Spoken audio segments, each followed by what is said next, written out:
पुढची बातमी. मराठा आंदोलक मनोज जरांगे पाटील यांनी 29 ऑगस्ट पासून अंतरवाली सराटी इथं शेवटचं आणि निर्णायक आंदोलन करण्याची घोषणा केली आहे. सरकारने 28 ऑगस्ट पर्यंत मागण्या मान्य न केल्यास जीव गेला तरी चालेल पण आंदोलनावर ठाम राहणार असल्याचा इशारा त्यांनी दिलाय. दरम्यान राज्यभरातील मराठा कार्यकर्त्यांनी या आंदोलनात सहभागी व्हावं असं आवाहनही जरांगेंनी केलंय. मी सुद्धा आता राहिलेला मराठवाडा विदर्भातला दौरा करतोय, परंतु मायबाप समाजाला माझं एक आठवणीनं एक विषय सांगणं आहे की जर कदाचित तब्येत बरी नाहीच राहिली, जर माझ्याकडून दौऱ्यात येणं झालंच नाही तर ही मराठा समाजाचे आंदोलनाची जबाबदारी घराघरातल्या मराठा समाजाच्या खांद्यावरती.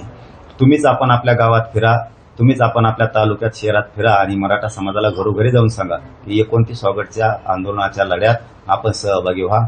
जरांगे पाटलाला येता आलं नाही तब्येत खराब असल्यामुळं, म्हणून आता आम्हीच तुम्हाला सगळ्यांना निमंत्रण देतोय. तसं घराघरातल्या मराठ्यांनी आता स्वतःच आंदोलनाची जबाबदारी आपल्या खांद्यावरती घ्या आणि सगळ्यांनी 29 ऑगस्टच्या आंदोलनाची तयारी करा ही मराठा समाजाला विनंती आहे. आणि आंदोलन मात्र या राज्यात शांततेतच झालं पाहिजे आणि असं आंदोलन पुन्हा देशात कधी झालं नसेल इतक्या ताकदीनं मराठा समाजानं या आंदोलनात बाहेर पडावं.